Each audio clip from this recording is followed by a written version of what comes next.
choices that we go with. So I don't know if you've seen this, but this is my weekly sheet I put together, and I have the category of what we're doing. Sorry, it's backwards because filming myself with the phone camera. This is what you get when it's low budget, y'all, aka no budget. So anyways, and then we put the number of days that I would like to do each of those tasks, and then our weekly stuff is over here.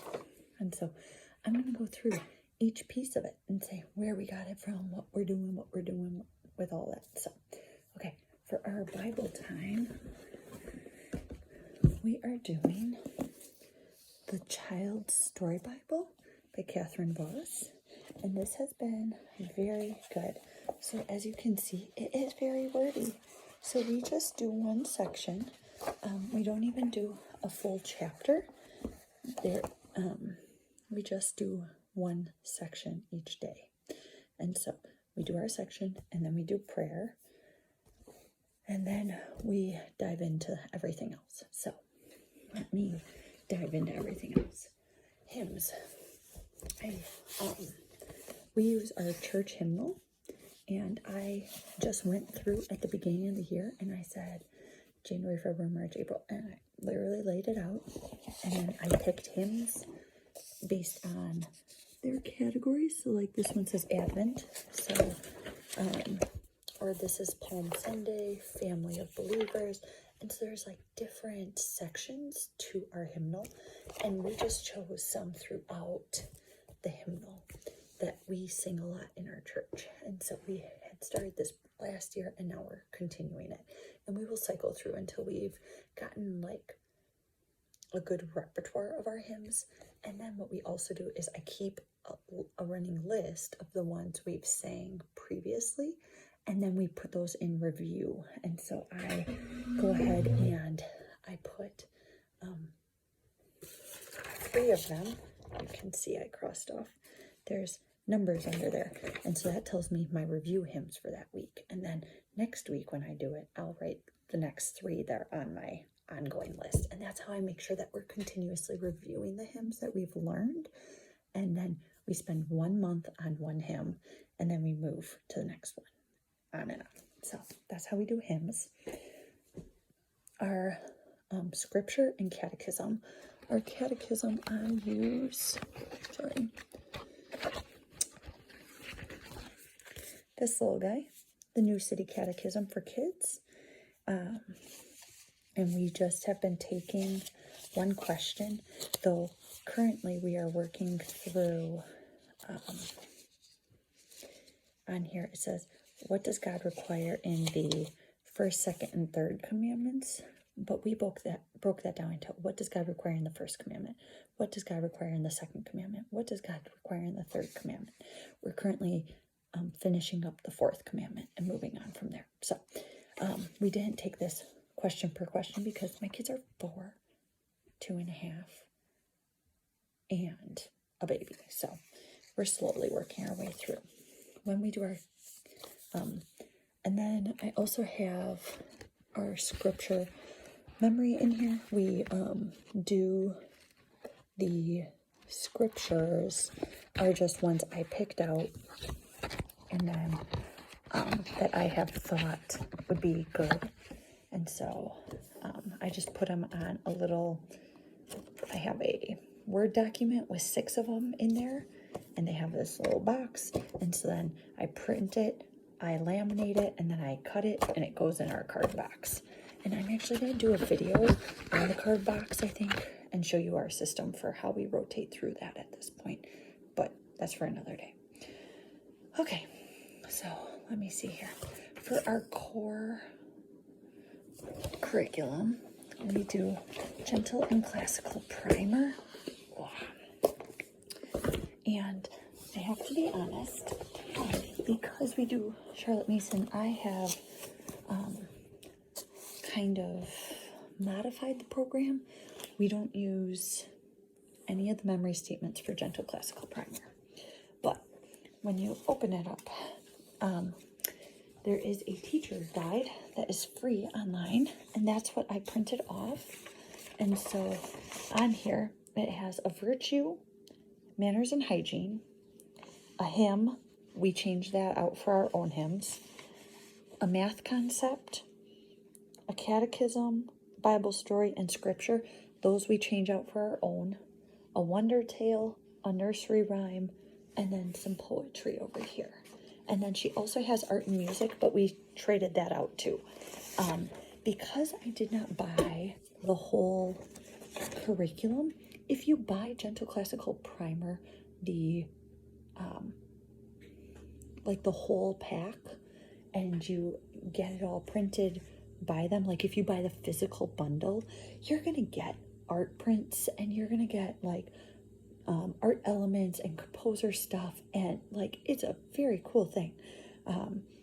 I just didn't want to honestly spend the money, so we did. So I did buy the books for the Manners and Hygiene, the Wonder Tales, the Nursery Rhymes, and the Robert Louis Stevenson poetry. And so we do that weekly. And then as part of that, we did get their kindergarten morning binder, and each week it tells you here's a letter for the week and then a math and other. So like the math concept might be the number 6. We're actually on the number 7 this week. And then it says, and position activities pages. And so there's other pages like that, or a symbol search page, or some other things. So her morning binders are spot on. They are beautiful and very helpful. That's like an example of the build it section of it. There's all sorts of great things, the numbers. Anyways, so they are totally worth it. I would 100% recommend getting the morning binder. We also have the preschool morning binder for my younger student to basically play along with us, and she loves it. So that's great. Then I have the story pack from Primer that I did buy. So I bought the physical morning binder and the physical story pack. And the story pack has all sorts of little characters and things in it for the storytelling. And then it has some backgrounds and stuff like that, so that you can set those out and your kids can reenact the stories throughout the week. And so my daughter has really learned the Beauty and the Beast very well. So anyways, nature. So we also do gentle and classical nature as part of our program. That's kind of like our science. It's not really science. What it is getting my butt outside and being intentional about looking for things, going on walks, doing the picture painting, working on those habits that Charlotte Mason has told us to instill in our children when they're young. So that's what we are working on. It also has a little bit of foreign language in there, not enough to amount to much of anything, but it's at least vocabulary that is in regard to outside terms that relate to what you're currently working on in there. So I love that program. And then, let's see, for the handwriting, she recommends for gentle and classical to do, what is it called? Handwriting without tears. But we did not enjoy that. We did that with our preschool. I did not like it. What we are doing this year is the good and the beautiful. This is doodles and pre-writing for littles. And so it is, they will, scribble on the lines, and then they get to color the pictures. And sometimes my preschooler colors the pictures, and sometimes my older daughter colors the pictures. But you can see like doing swirls here, getting those curves and practicing those curves and things like that. And so there's a lot of pre-letter skills in here. And then also if they would actually color the pictures from time to time, there would be that too. Anyways, so there's some mazes and things like that. My daughter has very much enjoyed this handwriting program. We also got the kindergarten one, which we had started, but then I had found that my daughter, her lines, she really is having a hard time with the flow. It's very stilted, and so we took a step back from the kindergarten one and we moved back to the pre-writing to hopefully get her more confident in her strokes. So that's what we are doing for handwriting, and she's zooming right along in that and loving that. For reading, we did this last year, playing with letters and sounds. This is Delightful Reading Kit 1 by Simply Charlotte Mason. And so this is learning letters and the sounds that letters make. And then this year, she is working on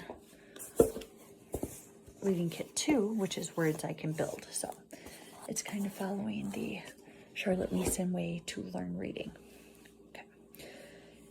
Math, we are doing Math with Confidence by Kate Snow. This is a recommendation out of the Gentle Classical Preschool. We have loved this. Very play-based, very fun, short lessons, reviews quickly. It's more, once again, not so much about like, she needs to know her addition because she's in kindergarten, but more so like just being, just having the awareness of what she should be learning around this age and number sense and things like that. And so she's really good at counting. She can do all that, and she's starting to write her numbers.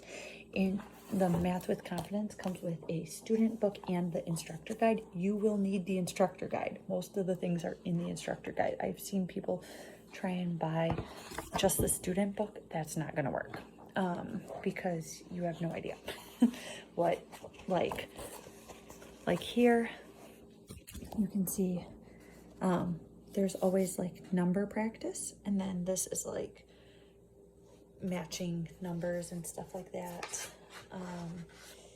Here's patterns or lines versus curves and more number practice. So I highly recommend getting the student guide as well as the teacher guide. I find them both very helpful. Okay. Virtues, Manners, Wonder Tales, Nursery Rhymes. Like I said, we're all from Gentle Classical Primer. Poetry recitation. We do a nature poem from Gentle Classical Nature. One of the attainments of Charlotte Mason is to have, I think, 6 poems recited beautifully. And so we have learned 1 poem. We are on to our 2nd poem, and we get that recitation from Gentle Classical Nature. Then we have our morning binder, and then ASL. So we are deciding to learn sign language for a foreign language for my kids. We use this signing time, and then we also use random videos from YouTube that do like nursery rhymes, or there's a few different channels that we watch that I can actually put in the links if I think about it. The one I personally use is Lifeprint, and I like that. My kids, because they put a word on the screen and then sign the word, she can't read the word, so she doesn't know what they're saying. Like, she doesn't know what anything's being said. It's all silent. He's signing the whole time. And the student who's learning from him isn't usually saying anything either, because she's a student learning sign language. So she is not talking. And so they have a little screen that tells you the word. But for kids, young kids, it's not real helpful. But this signing time has been great. They've really gotten into it and they really enjoy it. Okay, we also listen to Clap for Classics, just as like a little bit of music and fun. I would not say Charlotte Mason at all. It's just a fun podcast for my kids, and they have loved it. They always like listening to Forte, as they call it. For handicraft, my one daughter is doing these, just these little sewing cards, facing cards. My older daughter has been working on some other things. This is one of the things that we've used for the handicraft for her, is these sea animals, and so she's been sewing these. And I can say for the sewing practice, it's been great. Actually ending up looking like this. They could, if the jewel stayed on, like the little jewel thing stayed on, or the eyes stayed on. But when you have little kids, they pick them off and it doesn't stay on like that. So it's a nice theory. And lastly, habit training. We've been doing Laying Down the Rails by Simply Charlotte Mason. Slowly working my way through that. That's not lastly. I wanted to say we use AmblesideOnline to do our picture study, our composer study, and our folk songs. So we follow the AO rotation. I just print off pictures from there. I print off the lyrics for the folk songs and listen to the people who sing it on YouTube. And then for composer study, we just get CDs from the library and listen to it throughout the week. That is our thing. And we like to, I'll put that on while we do a handicraft on like Friday. Other than that, that's pretty much it. So that's what we do for our curriculum. I'll put the links for the Gentle Classical Nature below. And hopefully that's all good. All right. If you have any questions, obviously leave a comment. All right. Thanks.